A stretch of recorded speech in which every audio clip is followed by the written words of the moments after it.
और नजर आया। जिस तरीके से पेंशन के कर्मचारियों ने खुल के सरकार के समक्ष ये रख दिया था कि ओपीएस नहीं तो वोट नहीं, वो उन्हें थोड़ा मर्माहत किया।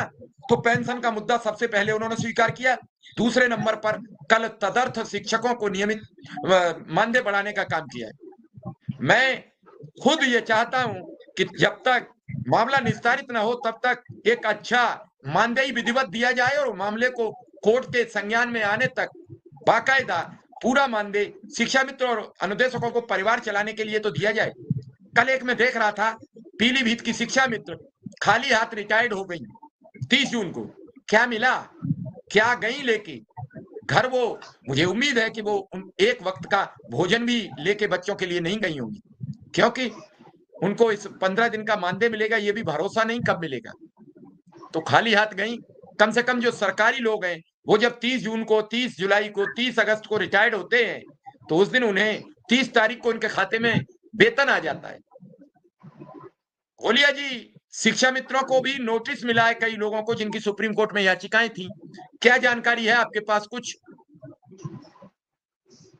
सबसे पहले मिश्रा जी आपको नमस्कार, और बड़े भाई विक्रम जी को, और हमारे बीच जो साथी शिक्षा मित्र जुड़े हैं उनको भी हमारा नमस्कार, और सभी जो न्यूज कवरेज के दर्शकगण हैं उनको भी हमारा नमस्कार।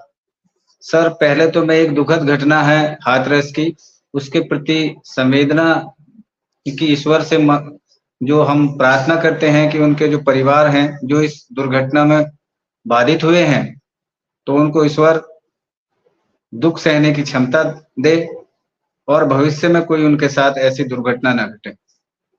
क्योंकि शिक्षा मित्र लंबे समय से परेशानी में है सर, और मैंने दिन में ये बताया कि बहुत सारे लोग सर्वोच्च न्यायालय में अपनी रिट डालने हैं।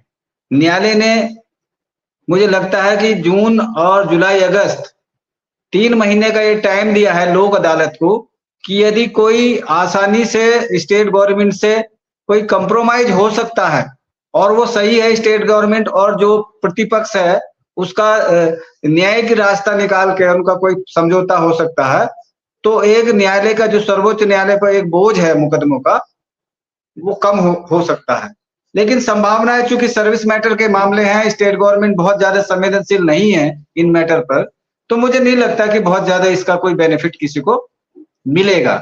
जाना पड़ेगा न्यायालय में ही, चाहे वो सर्वोच्च न्यायालय में जिनकी याचिका पड़ी है।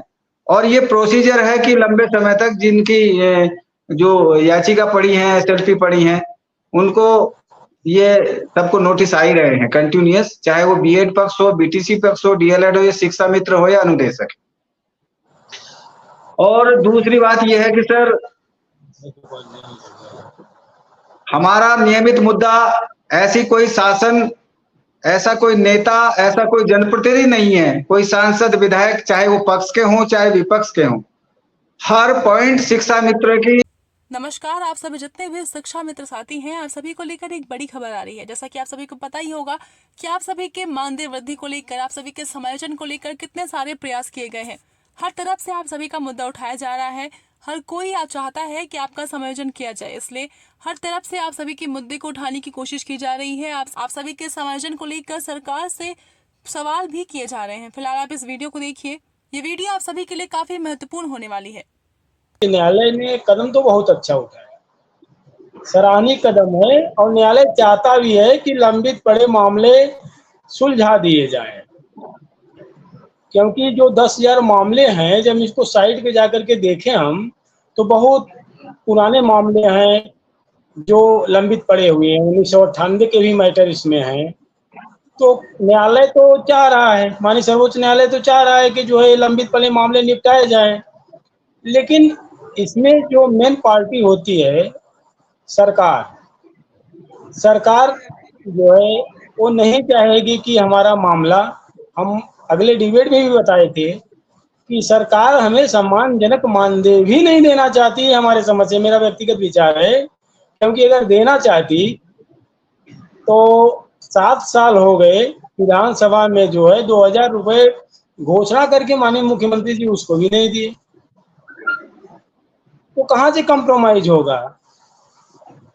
इसलिए हमारी ये सलबी पड़ी हुई है माननीय सर्वोच्च न्यायालय में, और हमें उसी से उम्मीद है कि हमारी सुनवाई होगी और निश्चित ही शिक्षा मित्रों का मान सम्मान वापस होगा। क्योंकि सुप्रीम कोर्ट में लड़ने में सर बाधाएं आप जानते ही हैं, बहुत ही आती हैं। शिक्षा मित्र परेशान, हताश, निराश हैं। लेकिन कोई भी काम यदि आप करेंगे तो निराशा से ऊपर उठ के करना पड़ेगा, निराशा से हट करके आपको करना पड़ेगा, क्योंकि वहाँ बड़े पैनल के वकीलों की जरूरत होती है और उसके लिए धन चाहिए।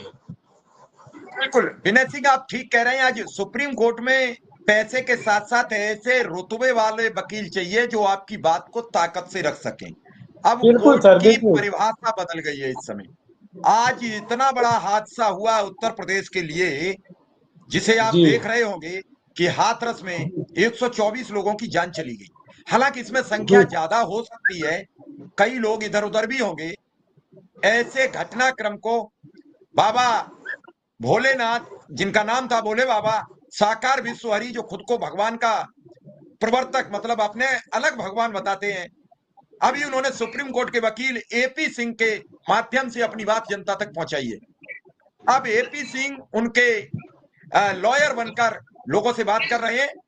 तो आप समझिए, आज देश को ऐसे लोगों की जरूरत होती है हर केस में, जो खुलकर राय रख सकें और कोर्ट में बहुत ताकत से अपने पक्ष रखें और तारीख लिख सकें। ये जी बड़ी अहम, मैं किसी वकील की और उसकी तारीफ में बात नहीं कह रहा हूं, मैं ये कह रहा हूं आज आप जितना ताकतवर वकील भी ले आओ, अगर वो केस को ज्यादा डेवलप नहीं कर पाएगा या तारीख को लेकर चिंतित नहीं होगा तो नहीं कुछ हो सकता है। और आज ऐसी ऐसी बेंचें आ रही हैं कि आपका केस सुनी नहीं रही। कोई एक केस फंस गया, पूरे दिन की तारीख चली गई, आपका नंबर 35 था और 32 नंबर वाले केस में 3 घंटे चले गए, आपकी तैयारी धरी रह गई। तो पहले तो कोर्ट एक चीज तैयार करे कि अगर तारीख आज 50 केसों की लगी है तो विधिवत सुने जाएंगे, भले ही दूसरे कोर्ट में ट्रांसफर किए जाए। कोई आदमी सुप्रीम कोर्ट, हाई कोर्ट में बड़ा किराया भाड़ा खर्च करके पहुंचता है दिल्ली और इलाहाबाद तक, और उसके बाद वो बैरंग घर लौट जाता है। पता लगता है 30 केस सुने गए, उसका 40वां नंबर था, घर आ गया। क्या करे? केवल वकील, अगर उसे आज पता हो कि मेरा केस 3 तारीख में निपट जाएगा, तो मुझे नहीं लगता है कि बहुत महंगा वकील रख सकता है। लेकिन उसे यह भरोसा नहीं है कितने तारीखों में केस की सुनवाई होगी और कब साफ होगा। विक्रम सिंह, क्या मेरी इन बातों से आप सहमत हैं कि नहीं? जी सर, ये तो हम लोग के साथ खुद हुआ है। 3-3 4-4 बार डेट लगी, दिल्ली गए, गोरखपुर से दिल्ली जाना, आप समझ सकते हैं 14 से 15